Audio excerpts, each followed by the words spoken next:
warahmatullahi wabarakatuh. Saya Linda Putri Nadia. Pada kesempatan kali ini, saya akan mencoba untuk memaparkan salah satu artikel yang berjudul A Process Perspective on Organizational Failures, a Qualitative Meta-Analysis yang telah terbit di Journal of Management Studies. Hal yang melatar belakangi penulisan ini adalah masih terdapat pertanyaan yang masih menjadi teka-teki bagi para peneliti di bidang organisasi dan juga manajemen, yaitu kenapa suatu organisasi bisa gagal. Penulis di sini mengangkat 3 kasus permasalahan yang mana nantinya akan diselesaikan dalam artikel ini. Yang pertama, masih terdapat perdebatan model untuk menjelaskan dikotomi internal dan juga eksternal.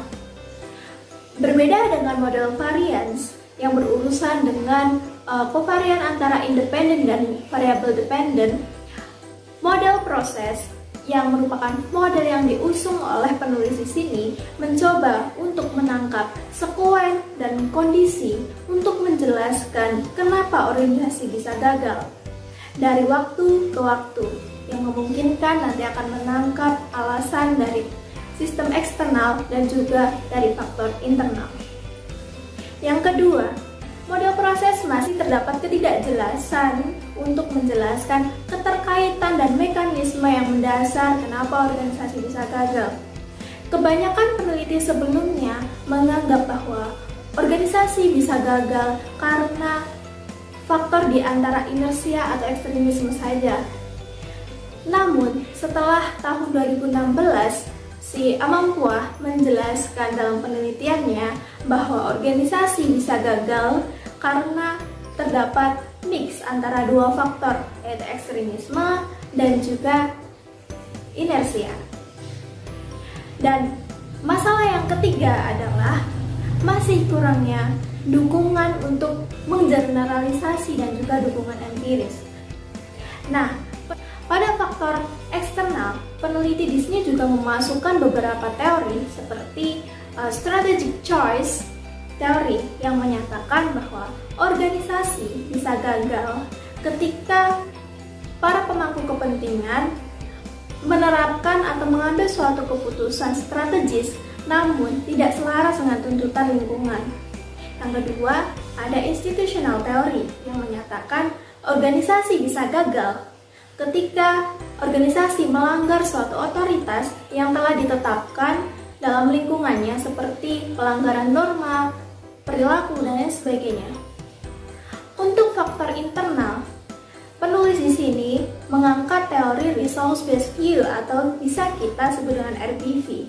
Organisasi bisa gagal ketika organisasi tidak mampu mengembangkan dan juga memanfaatkan results yang ia miliki. Adapun groupthink theory yang menjelaskan bahwa organisasi bisa gagal ketika top manajemen menginginkan suatu harmoni namun mengambil keputusan secara disfungsional dan tidak masuk akal. Lalu sekarang, seperti apa desain penelitian dan juga teknik pengumpulan data dalam artikel ini?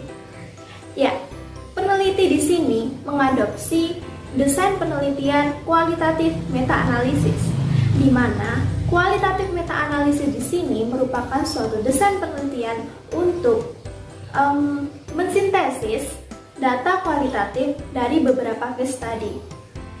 Metode ini sangat tepat untuk mengembangkan proses model untuk menjelaskan kenapa organisasi bisa gagal dengan 3 alasan.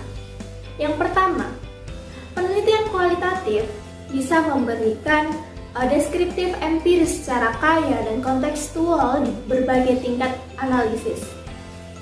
Yang kedua, hasil dari metode ini lebih memberikan hasil temuan yang kuat, dapat digeneralisasi, dan juga secara komprehensif. Dan yang ketiga, kualitatif meta-analisis di sini berpeluang untuk memberikan teori baru. Nah, dalam teknik pengumpulan data, si penulis menggunakan 3 langkah. Yang pertama, si penulis mencari data case study itu menggunakan search engine seperti ISI, Web of Knowledge, Centercase, dan Harvard Business School, di mana dia mencari dengan menggunakan beberapa keyword seperti organizational failures, corporate failures, bankruptcy, chapter 11, company exit, dan government bailout, dan lain sebagainya. Pada tahap kedua, penulis di sini menyeleksi beberapa daftar pustaka, menelusurinya, lalu mencarinya dari beberapa jurnal ilmiah dan juga case study yang telah terpublish di jurnal terreputasi. Dan yang ketiga, si penulis di sini mencari dengan menggunakan Google Scholars, sehingga berdasarkan 3 tahap ini penulis mendapatkan total case study sebanyak 117. Dari 117 case study tersebut, kemudian si penulis menyeleksi kembali, menyaring kembali dengan melakukan kategorisasi, di mana kategorisasi tersebut juga dipilah-pilah menggunakan 3 tahap. Yang pertama, dengan hanya memasukkan case study yang sesuai dengan definisi yang telah ditetapkan sebelumnya, sehingga beberapa kasus tersebut diseleksi dengan menggunakan beberapa kategori seperti isolations, bankruptcy, tadi bangkrut yang ada di Amerika pada kejadian chapter 11, company exit, government's bailout, dan lain sebagainya. Yang kedua, si penulis hanya memasukkan case study atau artikel-artikel yang telah terpublish di jurnal ilmiah secara terreputasi. Dan selanjutnya, penulis hanya memasukkan case study yang hanya memberikan data secara lengkap bagaimana suatu organisasi itu bisa gagal dari waktu ke waktu, dan juga secara komprehensif. Dari 43 kasus yang terseleksi, kemudian penulis menganalisanya dengan menggunakan metode abductive reasoning yang didasarkan kepada kerangka teoris yang kemudian dianalisa dengan bantuan software Atlastic. Terdapat 7 langkah dalam melakukan analisa data. Yang pertama, mengelompokkan pengkodean secara deduktif dengan menggunakan teori yang klasifikasi teori yang dominan, maksud saya seperti yang tadi disebutkan, ada RBV, ada institutional theory, dan lain sebagainya, baik teori internal maupun eksternal. Kemudian teori-teori itu juga disaring kembali mengenai konsep-konsep utama untuk menjelaskan, untuk juga membangun informasi secara teoris. Yang kedua, dengan melakukan analisa within case study, dengan mengkode beberapa case study secara terpisah dengan melalui line by line manner, di mana pada tahap ini merupakan tahap untuk membandingkan, menguji, mengkarakteristikkan data, di mana tahap ini dilakukan dengan menggunakan secara deduktif dan juga diikuti secara induktif.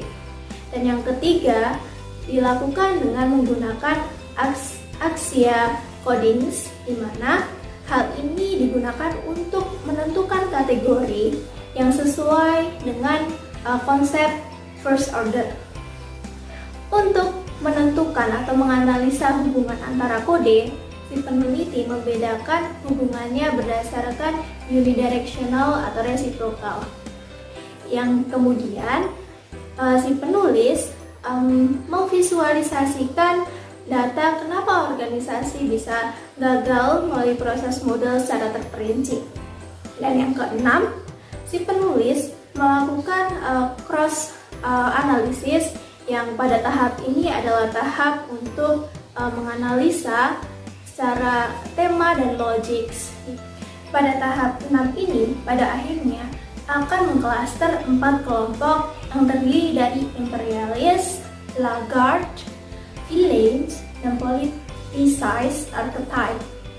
Dan Dan langkah terakhir yaitu ketujuh, yaitu meneliti atau memeriksa hal yang mendasari dari 4 kelompok tersebut kenapa organisasi bisa gagal. Peneliti juga mempertimbangkan hal validitas dalam penelitian ini. Yang pertama, peneliti hanya memasukkan case study yang bisa menjawab pertanyaan, jadi yang sesuai dengan pertanyaan penelitiannya. Yang kedua, untuk mengurangi ideal scene crisis, peneliti ia menggunakan database atlastik. Untuk meningkatkan validitas, si peneliti ini melakukan debriefing dari para ahli lapangan yang ahli mengenai manajemen dan organisasi kenapa bisa gagal. Untuk hasil penelitian yang pertama adalah the imperialist archetype, yang mana bisa dilihat pada gambar di sebelah sini. Yang mana imperialist archetype menjelaskan suatu kondisi market yang masih berkembang, dan organisasi yang fit adalah the entrepreneurial organizations, di mana organisasi bisa gagal karena terciptanya the obedience rigidity, yang terciptanya entrepreneurial autonomy yang kemudian dipercepat ketika direfleksikan dengan endorsement rigidity.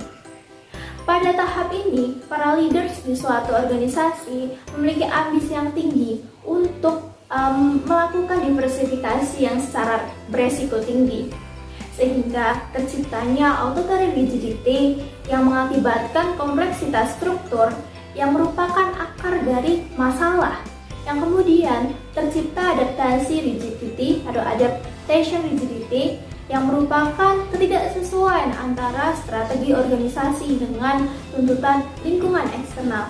Pada hasil penelitian yang kedua ada the Lagarde archetype, bisa juga dilihat pada gambar sebelah sini. Hal ini menjelaskan ketika industrial leaders terdisrupsi oleh inovasi yang radikal, sehingga tercipta identity rigidity yang dijelaskan dengan organisasi itu mempertanyakan identitasnya karena faktor dari inovasi dan kreativitas yang secara radikal. Yang kemudian terjadi adaptation rigidity, yaitu ketidaksesuaian strategi dalam suatu organisasi tersebut dengan lingkungan eksternalnya. Yang kemudian tercipta lagi identity rigidity, di mana seluruh anggota dalam organisasi tersebut mempertanyakan identitasnya, sehingga terjadi persaingan sosial.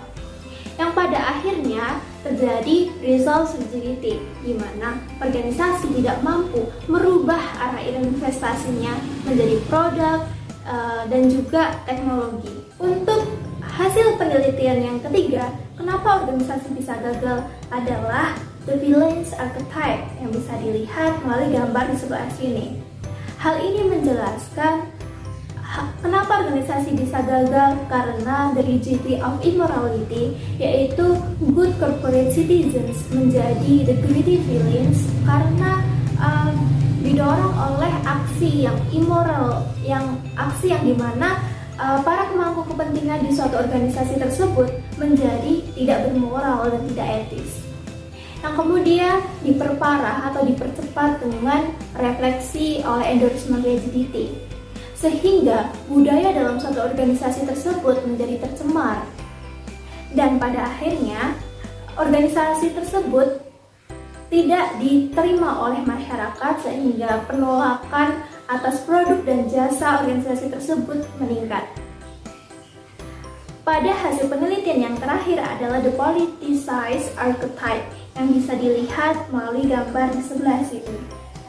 Hal ini menjelaskan kondisi di mana organisasi bisa gagal meskipun sudah berada pada kondisi yang matang dan juga sudah memiliki competitive advantage. Hal ini disebabkan karena masih bisa terdisrupsi oleh regulasi dan juga perubahan pasar yang sangat drastis. Setelah organisasi terjebak dalam kasus birokrasi, kemudian terjadinya the auditory conflicts, yang mana para bawahan sudah mempertanyakan dan sudah tidak mempercayai keputusan top manajemen dalam suatu organisasi itu. Yang kemudian terjadinya the adaptation rigidity, yang mana organisasi memiliki strategi yang tidak sesuai atau selaras dengan lingkungannya, yang pada akhirnya memunculkan the social conflict, yang mana terjadi kasus konflik sosial di antara para pemangku kepentingan seperti pemerintah dan juga para komunitas. Sekarang tiba saatnya mengkritisi artikel ini. Hal yang bisa dikritisi pertama adalah mengenai desain penelitiannya, di mana peneliti menggunakan kualitatif meta-analisis. Kelebihan dari desain ini adalah hasil penelitiannya lebih komprehensif dan juga bisa berpeluang untuk menghasilkan teori baru. Namun, dari sisi negatifnya, kualitatif meta-analisis masih cenderung inkonsistensi terhadap dasar-dasar epistemologi dari sintesis kualitatif knowledge. Oke, hal selanjutnya bisa saya kritisi dalam artikel ini adalah mengenai data collections. Hal baiknya, peneliti di sini telah menggunakan metode penelitian kualitatif dengan baik. Ia menelusuri data hingga jenuh. Sebelumnya, peneliti mendefinisikan kegagalan suatu organisasi menjadi 3 definisi. Namun, pada saat pereduksian data, beberapa kategori tidak mencerminkan definisi yang ketiga, yaitu involuntary in change ownership. Selain itu, peneliti di sini hanya fokus pada satu jenis data, yaitu case study yang terpublish di jurnal artikel. Hal ini sebenarnya memiliki resiko publication bias.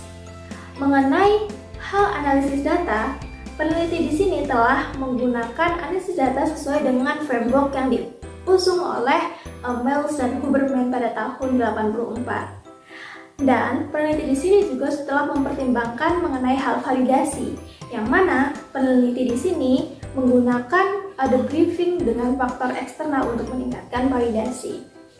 Hasil dari penelitian kualitatif meta-analisis sebenarnya masih memiliki resiko bias. Oleh karena itu, saran yang bisa saya sampaikan di sini adalah penulis bisa meningkatkan credibility checks, yang mana penulis bisa menggunakan audit, di mana auditor di sini dapat memeriksa seluruh prosedur dalam penelitian kualitatif meta-analisis di sini, dari pengambilan data, pengumpulan data, dan juga analisis data.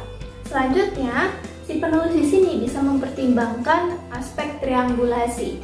Yang terakhir, penulis bisa menggunakan validasi dari primary researcher.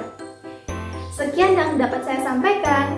Saya akhiri. Wassalamualaikum warahmatullahi wabarakatuh.